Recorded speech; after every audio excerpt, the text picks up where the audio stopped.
আওয়াজটা শুনতে পেলেন? খুব সুন্দর হয়েছে কিন্তু, জানেন, একদম খটখটে হয়ে গেছে। তবে অনেক কটাই হয়েছে, আমি দুই ভাগে করেছিলাম যেহেতু পেপারটা ছোট হয়ে গেছিলো, বুঝতে পারিনি পেপারটা ছোট হয়ে গেছে। বন্ধুরা, আজকে আমার রান্নাঘরে বানানো হবে বাদাম পাপড়ি বা গুড় বাদাম। ছোটোবেলায় এটা আমার মা খুব বানাতো, জানেন। তবে আজকে আমি এটা রোস্ট করব ওভেনে। এর আগে আমি বানিয়ে দেখেছি উনানে, তো আজকে করব ওভেনে। ওভেনে করলে খুব তাড়াতাড়ি হয়ে যায়, 4 মিনিটেই সেঁকা হয়ে যায়, দেখতেও হয় না, নাড়তেও হয় না, ঝামেলা ছাড়াই কিন্তু হয়ে যায়। তো 4 মিনিটের জন্য আমি দিয়ে দিই, 4 মিনিট হোক। আর এটা বানিয়ে দেখবেন, বাড়িতে যদি বাচ্চারা থাকে তারা তো ভীষণ খুশি হয়ে যাবে, খেতে ভীষণ ভালো হয়। তবে শীতকাল এলেই কিন্তু এগুলো করতে ভালো লাগে, গরমকালে তো এগুলো করা যায় না, কেন রাখলেই কিন্তু গুড়গুলো মেল্ট হতে শুরু হয়। তো সেই জন্যে শীতকালে এটা বানাবার চেষ্টা করবেন। আর এদিকে চলছে খেলা, খেলা দেখতে দেখতে ছাড়িয়ে নেব, তাহলে খুব তাড়াতাড়ি ছাড়ানো যাবে।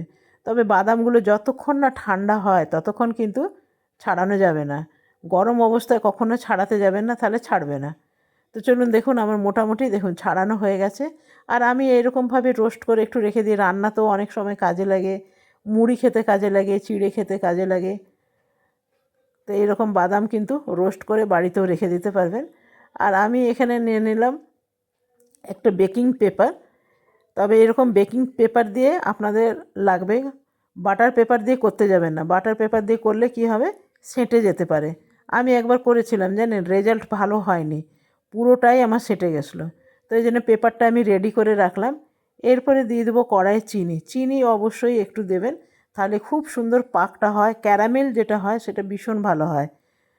তো অল্প আমি চিনি দিলাম, খুব বেশি দিলাম না। এখানে দিয়ে দেবো গুড়।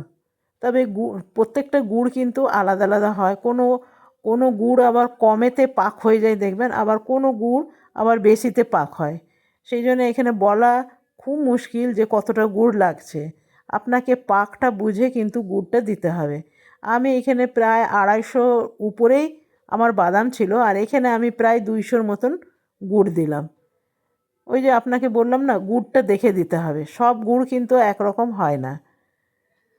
তো আমার এটা অনেকটাই পাক হয়ে এসছে, আমি এরপরে জলের মধ্যে দিয়ে দেখবো এটা ঠিকঠাক হয়েছে কি না। এটা দেখার কিন্তু একমাত্র উপায় হলো জলের মধ্যে দিয়ে দেখতে হবে।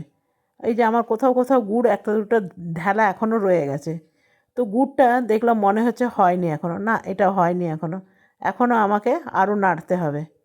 যতক্ষণ না এটা জলে ফেললে কিছুক্ষণ পর দেখবেন খটখট করে ভেঙে আসছে, তখন বুঝতে হবে যে হয়ে গেছে। তো আমার ব্যানলা লাগবে, তো ব্যানলাটার মধ্যে আমি একটু ঘি লাগিয়ে নিলাম, আর এই পেপারটা আমি এর মধ্যে রেখে দিলাম, আর পেপারটার উপরেও একটু ঘি লাগিয়ে নিলাম। এরপরে গুড়টা আমার হয়ে গেছে, দেখছেন একদম লাল লাল হয়ে গেছে। এরপরে দিয়ে দেবো বাদামগুলো।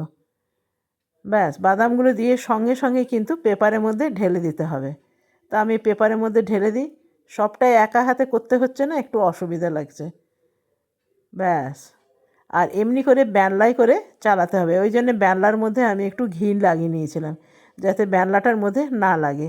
তবে পেপারটা আমার মনে হচ্ছে ছোটোই হলো, আর একটু কাটলে ভালো হতো।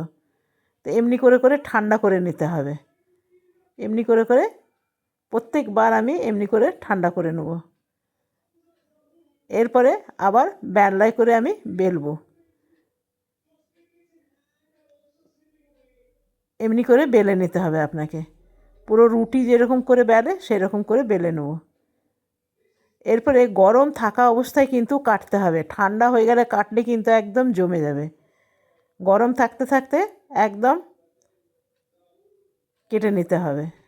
তা আমার দেখুন কাটা হয়ে গেছে, আর কিনার এগুলো আমি একটু কেটে নিচ্ছি।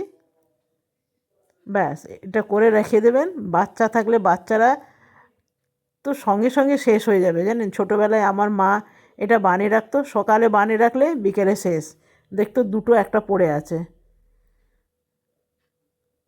কিন্তু খুব সুন্দর খটখটা হয়ে গেছে একদম। চিনি একটু দিতেই হবে বন্ধুরা, চিনি না দিলে কিন্তু ভালো হবে না। এই যে দেখছেন কি সুন্দর হয়েছে, আর অনেক কটা হয়েছে জানেন, অনেক কটা হয়েছে। এই যে দেখছেন এইখানেও কিছু আছে থালাতে,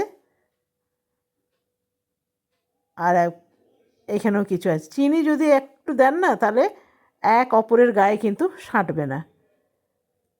ব্যাস, দেখছেন কতগুলো হয়েছে। ঘরে বানালে কিন্তু এমনি আপনাদের অনেক হবে, আর কেনাগুলো কত দাম নেয় দেখছেন কি সুন্দর। আর আমি রেখেছি মোটাটা ঠিক এই রকম, খুব বেশি পাতলা করিনি, একটু মোটা রাখলে না তখন মনে হবে একটা খেলে মনে হবে যেন হ্যাঁ খেলাম, এই রকমই। তবে এখনও বেশ গরম আছে জানেন, ঠান্ডা হয়নি।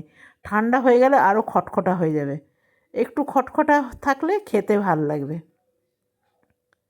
এই যে দেখুন, এটা ভেঙে আপনাকে দেখায়, দেখছেন আওয়াজটা কি সুন্দর আসছে।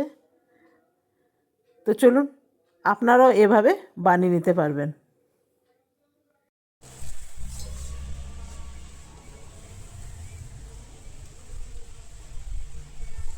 আজকে আমার তৈরি হয়ে গেল